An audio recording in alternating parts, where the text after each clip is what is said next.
अस्सलाम वालेकुम। नीलम स्टूडियो में खुश आमदीद। नीलम आपके लिए नई और सच्ची कहानी लाई है। जल्दी से चैनल को सब्सक्राइब करें ताकि नीलम की हर कहानी आपको मिल सके। बादशाह का मूड अच्छा था। वो नौजवान वजीर की तरफ मुड़ा और मुस्कुरा कर पूछा, तुम्हारी जिंदगी की सबसे बड़ी ख्वाहिश क्या है? वजीर शर्मा गया। उसने मुंह नीचे कर लिया। बादशाह ने कहका लगाया और बोला, तुम घबराओ मत, बस अपनी जिंदगी की सबसे बड़ी ख्वाहिश बताओ। वजीर घुटनों पर झुका और आजिज़ी से बोला, हजूर, आप दुनिया की खूबसूरत तरीन सल्तनत के मालिक हैं। मैं जब भी ये सल्तनत देखता हूँ तो मेरे दिल में ख्वाहिश पैदा होती है। अगर इसका 10वां हिस्सा मेरा होता तो मैं दुनिया का खुश नसीब तरीन शख्स होता। वजीर खामोश हो गया। बादशाह ने कहका लगाया और बोला, मैं अगर तुम्हें अपनी आधी सल्तनत दे दूं तो? वजीर ने घबरा कर ऊपर देखा और आजिज़ी से बोला, बादशाह सलामत, ये कैसे मुमकिन है? मैं इतना खुशकिस्मत कैसे हो सकता हूँ? बादशाह ने फौरन सेक्रेटरी को बुलाया और उसे 2 अहकामात लिखने का हुक्म दिया। बादशाह ने पहले हुक्म के जरिए अपनी आधी सल्तनत नौजवान वजीर के हवाले करने का फरमान जारी कर दिया। दूसरे हुक्म में बादशाह ने वजीर का सर कलम करने का ऑर्डर दे दिया। वजीर दोनों अहकामात पर हैरान रह गया। बादशाह ने अहकामात पर मोहर लगाई और वजीर की आंखों में आंखें डालकर बोला, तुम्हारे पास 30 दिन हैं। तुमने इन 30 दिनों में सिर्फ 3 सवालों के जवाब तलाश करना है। तुम कामयाब हो गए तो मेरा दूसरा हुक्म मंसूख हो जाएगा और तुम्हें आधी सल्तनत मिल जाएगी, और अगर तुम नाकाम हो गए तो पहला हुक्म खारिज समझा जाएगा और दूसरे हुक्म के मुताबिक तुम्हारा सर उतार दिया जाएगा। वजीर की हैरत परेशानी में बदल गई। बादशाह ने उसके बाद फरमाया, मेरे 3 सवाल लिख लो। वजीर ने लिखना शुरू कर दिया। बादशाह ने कहा, इंसान की जिंदगी की सबसे बड़ी सच्चाई क्या है? वो रुका और बोला, दूसरा सवाल, इंसान की जिंदगी का सबसे बड़ा धोखा क्या है? वो रुका और फिर बोला, तीसरा सवाल, इंसान की जिंदगी की सबसे बड़ी कमजोरी क्या है? बादशाह ने उसके बाद नकारे पर चोट लगवाई और आवाज बुलंद फरमाया, तुम्हारा वक्त शुरू होता है अब।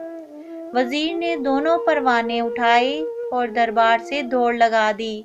उसने इस शाम मुल्क भर के दानिशवर, अदीब, मफकर और ज़हीन लोग जमा किए और सवाल उनके सामने रख दिए। मुल्क भर के दानिशवर सारी रात बहस करते रहे, लेकिन वो पहले सवाल पर ही कोई कॉन्सेंसस डेवलप ना कर सके। वजीर ने दूसरे दिन दानिशवर बढ़ा दिए, लेकिन नतीजा वही निकला। वो आने वाले दिनों में लोग बढ़ाता रहा, मगर उसे कोई तसल्ली बख्श जवाब ना मिल सका। यहाँ तक कि वो मायूस होकर दरअल हुकूमत से बाहर निकल गया। वो सवाल उठाकर पूरे मुल्क में फिरा, मगर उसे कोई तसल्ली बख्श जवाब ना मिल सका। वो मारा मारा फिरता रहा, शहर शहर, गांव गांव की खाक छानता रहा। शाही लिबास फट गया, पगड़ी ढीली होकर गर्दन में लटक गई, जूते फट गए और पाँव में छाले पड़ गए। यहाँ तक कि शर्त का आखिरी दिन आ गया। अगले दिन उसने दरबार में पेश होना था। वजीर को यकीन था ये उसकी जिंदगी का आखिरी दिन है। कल उसकी गर्दन काट दी जाएगी और जिस शहर के मरकजी पुल पर लटका दिया जाएगा। वो मायूसी के आलम में दरअल हुकूमत की कच्ची आबादी में पहुंच गया। आबादी के सिरे पर एक फकीर की झोंपड़ी थी।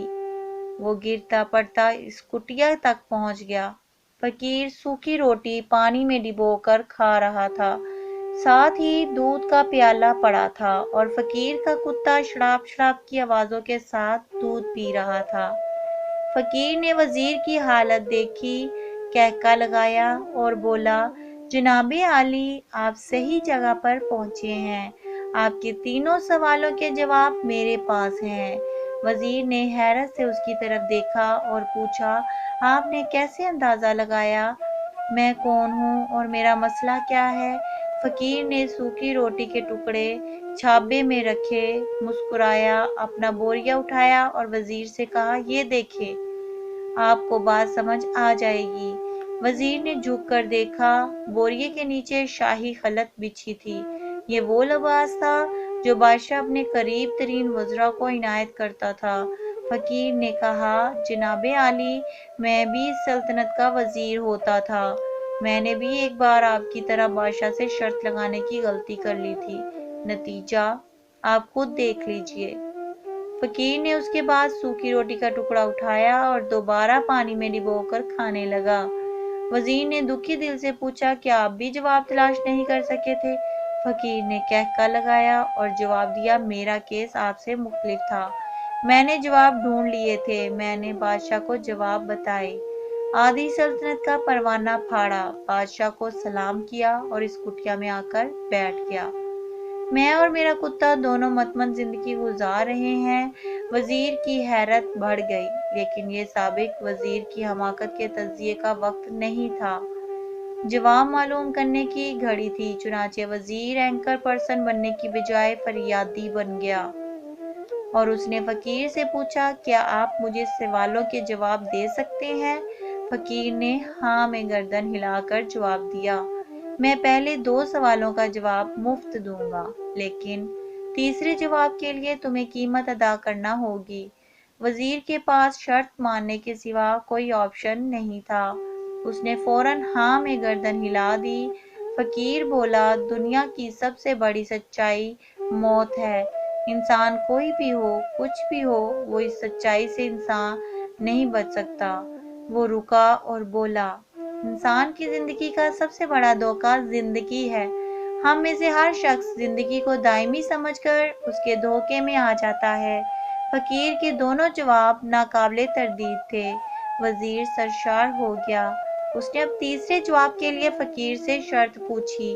फकीर ने कहका लगाया, कुत्ते के सामने से दूध का प्याला उठाया, वजीर के हाथ में दिया और कहा, मैं आपको तीसरे सवाल का जवाब उस वक्त तक नहीं दूंगा जब तक आप ये दूध नहीं पीते।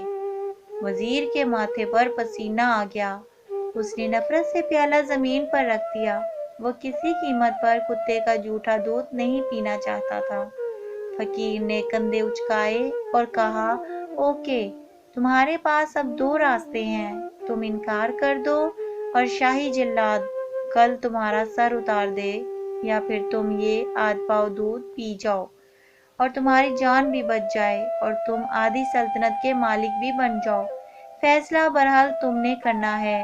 वजीर मखमसे में फंस गया। एक तरफ जिंदगी और आधी सल्तनत थी और दूसरी तरफ कुत्ते का जूठा दूध था। वो सोचता रहा, यहाँ तक कि जान और माल जीत गया और सेल्फ रिस्पेक्ट हार गई। वजीर ने प्याला उठाया और एक ही सांस में दूध पी गया। फकीर ने कहका लगाया और बोला, मेरे बच्चे, इंसान की सबसे बड़ी कमजोरी गर्ज होती है। ये उसे कुत्ते का जूठा दूध तक पीने पर मजबूर कर देती है, और ये वो सच है जिसने मुझे सल्तनत का परवाना फाड़कर इस कुटिया में बैठने पर मजबूर कर दिया था। मैं जान गया था, मैं जूं जिंदगी के धोखे में आऊंगा, मैं मौत की सच्चाई को फरामोश करता जाऊंगा, और मैं मौत को जितना फरामोश करता रहूंगा, मैं उतना ही गर्ज की दलदल में धुसता जाऊंगा, और मुझे रोज इस दलदल में सांस लेने के लिए गर्ज का गलीज दूध पीना पड़ेगा। लिहाजा मेरा मशवरा है, जिंदगी की इन तीनों हकीकतों को जान लो, तुम्हारी जिंदगी अच्छी गुजरेगी। वजीर खजालत, शर्मिंदगी और खुद तरसी का तोहफा लेकर फकीर की कुटिया से निकला और महल की तरफ चल पड़ा। वो जूं महल के करीब पहुंच रहा था, उसके एहसास शर्मिंदगी में इजाफा हो रहा था। उसके अंदर जिल्लत का एहसास बढ़ रहा था। वो इस एहसास के साथ महल के दरवाजे पर पहुंचा। उसके सीने में खौफनाक टीस उठी। वो घोड़े से गिरा, लंबी हिचकी ली और उसकी रूह कफ्स अंसरी से परवाज कर गई। ये थी हमारी आज की कहानी। मुझे उम्मीद है कि आपको बहुत पसंद आई होगी।